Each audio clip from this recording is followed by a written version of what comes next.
Kirchhoff law पे based. Okay, तो इसकी एप्लीकेशंस क्या होती हैं किरचॉफ लॉ की, कि कोई सर्किट हमको गिवन होगा जिसमें बहुत सारे रेजिस्टेंस होंगे, सोर्स लगे होंगे, बैटरी लगी होंगी। ओके, और हमको उस सर्किट में करंट पता करना होता है कि किस रेजिस्टेंस से कितना अमाउंट ऑफ करंट पास हो रहा है। ठीक है, तो जनरली हम एक क्वेश्चन लेते हैं पहले, फिर बात करेंगे आगे।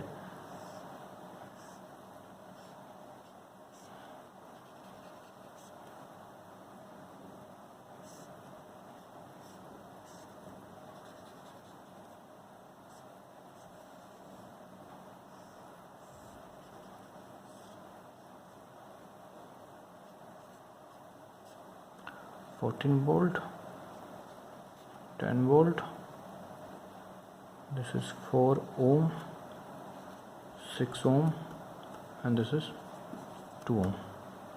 Okay, the question is find out currents passing through each resistance.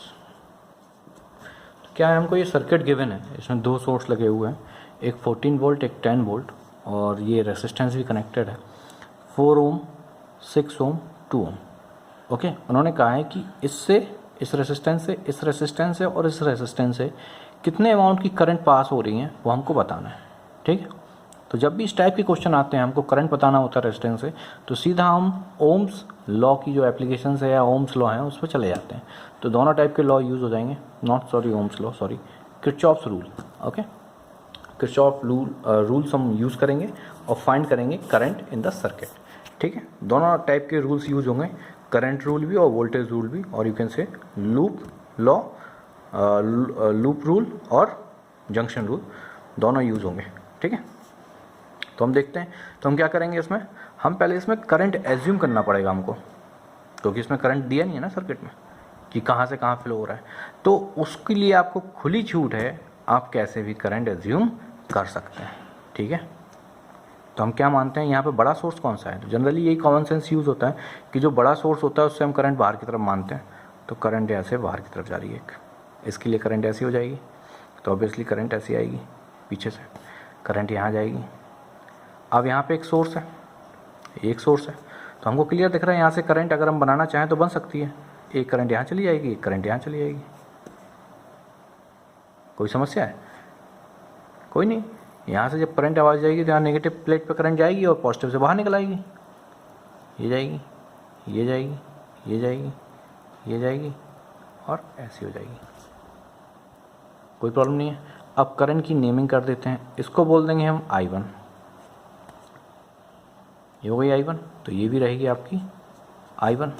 But यहाँ जंक्शन पे आके करंट टूट रही है, तो इसको नाम दे देंगे हम I2, और ये हो जाएगी आपकी I3।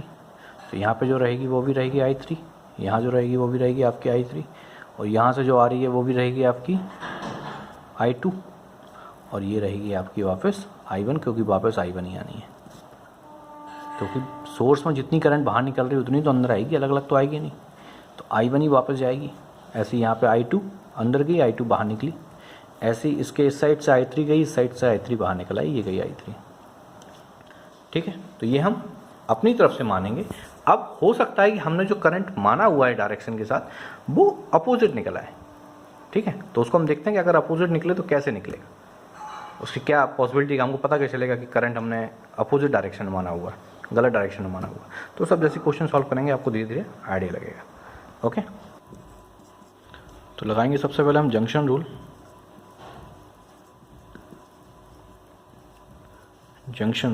ओके, तो इसमें क्या होगा, हमें एक पॉइंट मानना पड़ेगा, जंक्शन पॉइंट होगा। सपोज ये पॉइंट ले लिया हमने, इस पॉइंट को बोल रहा है ए, तो एट ए क्या होगा, in current is equal to out current. In current यहाँ पे I1 ही है, is equal to I2 plus I3। ये देख लीजिए, इन यहाँ पे जो करंट इन है वो I1 है, और जो current I2 and I3 and I2 है वो देखिए बाहर की तरफ जा रही हैं, तो उनको आउट करंट बोलेंगे। तो एट ए क्या हो जाएगा, I1 is equal to I2 plus I3।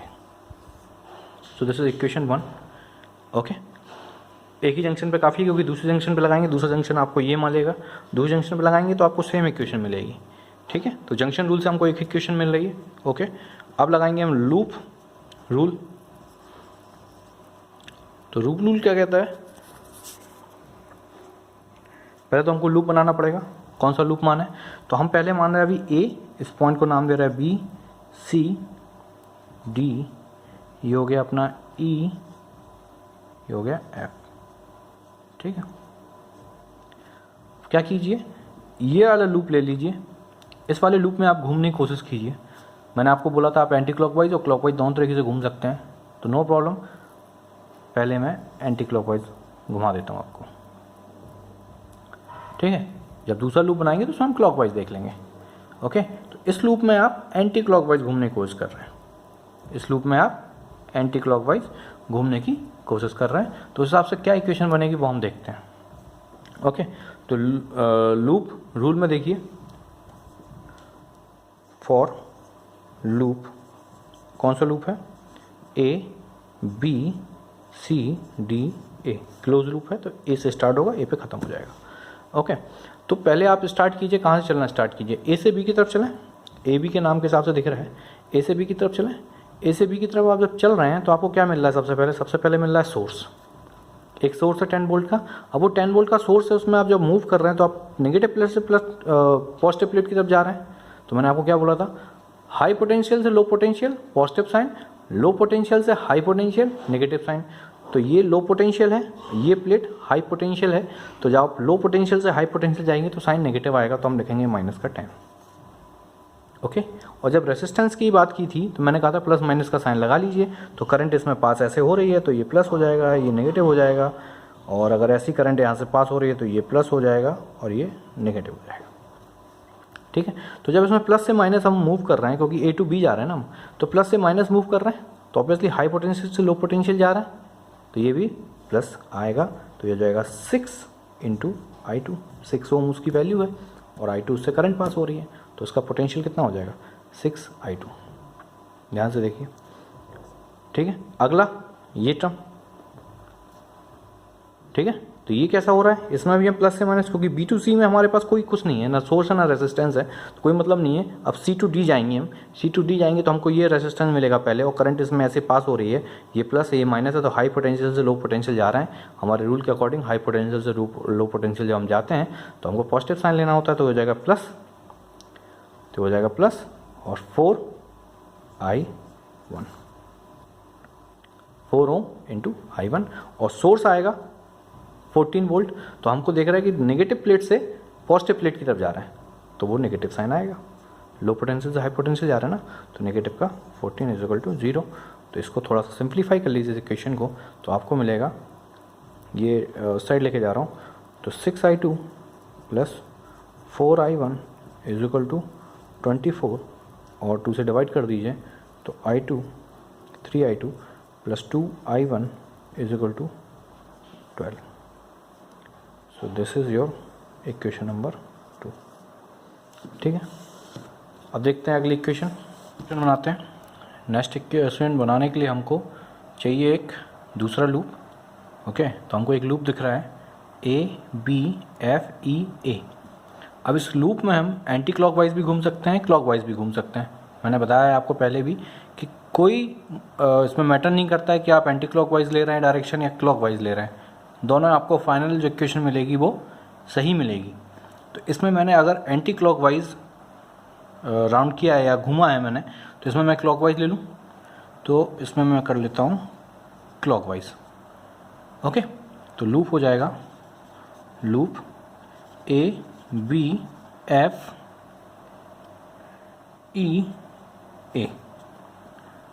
तो इस लूप में मैं किरचॉफ का सेकंड लॉ लगाऊंगा या लूप लॉ लगाऊंगा, तो क्या बनेगा आप देखिए।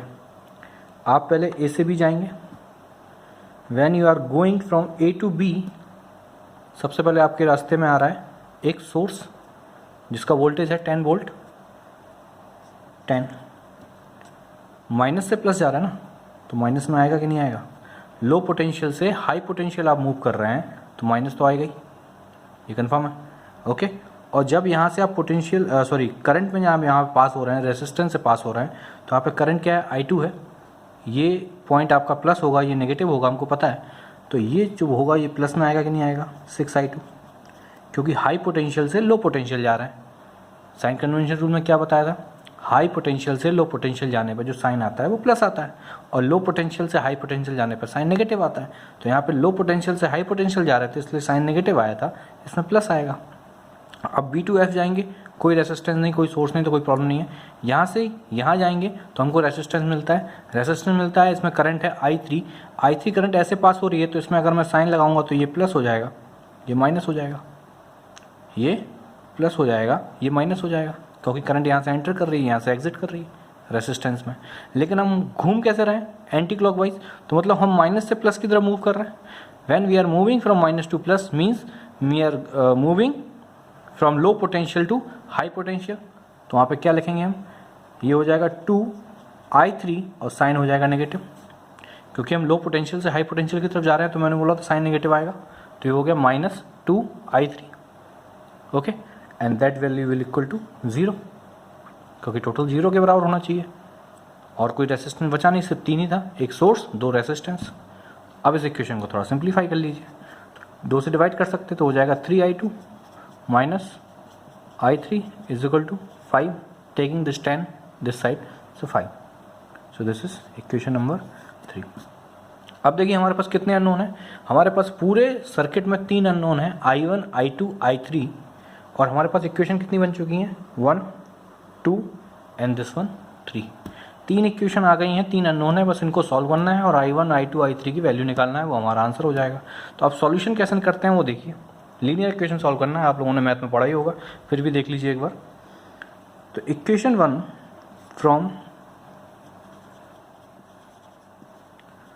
Equation 1 I1 is equal to I2 plus I3 in equation 2। तो मैं क्या कर रहा हूँ, ये जो इक्वेशन 2 है, इसमें इस इक्वेशन से I1 is equal to I2 plus I3 यहाँ पुट कर रहा हूँ I1 की जगह पे, तो क्या हो जाएगा, तो ये इक्वेशन क्या थी, 3I2, ये इक्वेशन थी 3I2 plus 2 I2 plus I3 is equal to 12। ठीक है, मैंने क्या किया, इस इक्वेशन में जो I1 था यहाँ पे, उसकी वैल्यू I2 प्लस I3 रख दी, तो ये तो था 3I2 था, 3I2 का I2, 2I1, तो I1 की जगह पे I2 plus I3 is equal to 12। Okay, अब इसको थोड़ा सॉल्व कर लीजिए, सिंप्लीफाई कीजिए, तो 3 प्लस 2 हो जाएगा, मल्टीप्लाई करेंगे, 2 का मल्टीप्लाई करेंगे, ऐड कर देंगे इसमें, तो ये हो जाएगा 5I2 plus 2I3 is equal to 12। So this is equation number 4।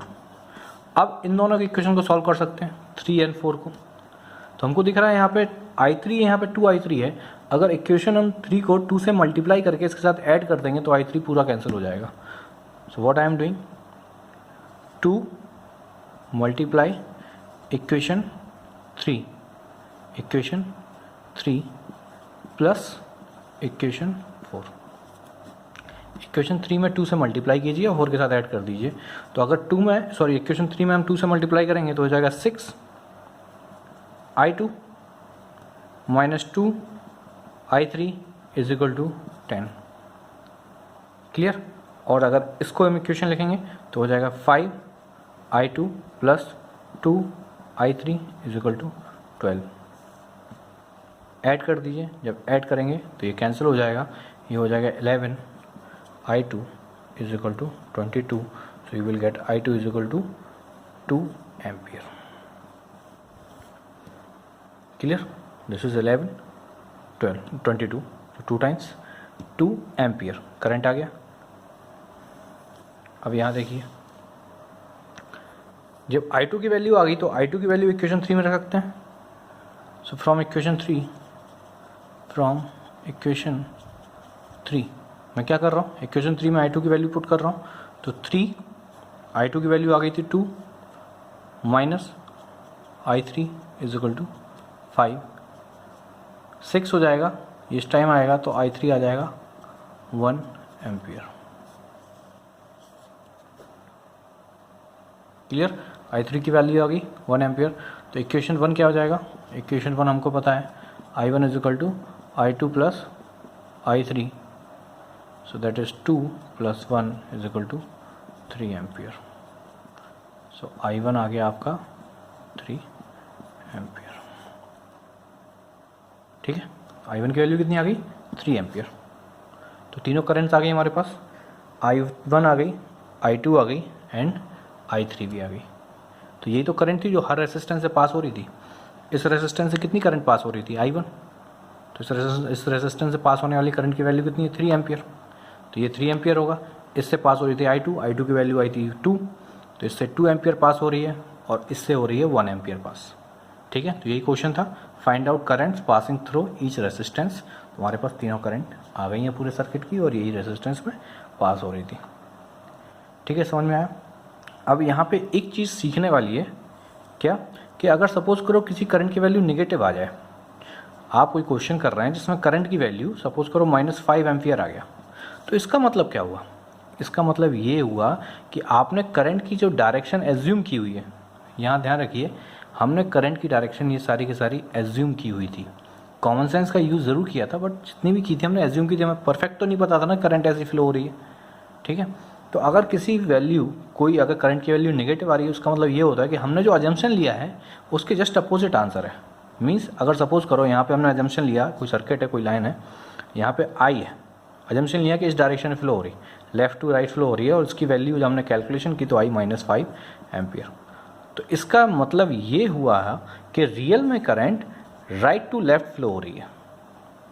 Clear, real, this is real, this is assumption. हमने यहाँ पे क्या एज्यूम किया कि current left to right flow हो रही है, बट जब हमने कैलकुलेशन किया, ये सब रूल लगाए, ये सब यूज़ किया, पूरी टेक्निक यूज़ की, तो हमें पता चला कि आई की वैल्यू -5 एम्पियर आती है। तो इसका मतलब यही हुआ कि जो हमने एजम्पशन लिया है उसके opposite answer, means real current इस डायरेक्शन फ्लो हो रहा है और आई की वैल्यू 5 एम्पियर। इतना याद रखिएगा। ठीक है, जो वैल्यू है वो 5 एम्पियर है और राइट टू लेफ्ट फ्लो हो रही है। तो अगर किसी क्वेश्चन में आपका आंसर नेगेटिव आएगा तो यही मतलब है कि आपने जो अजम्पशन लिया है वो अपोजिट है रियल में। ठीक है, समझ में आ रहा है। एक बार देख लीजिए पूरा क्वेश्चन एक साथ।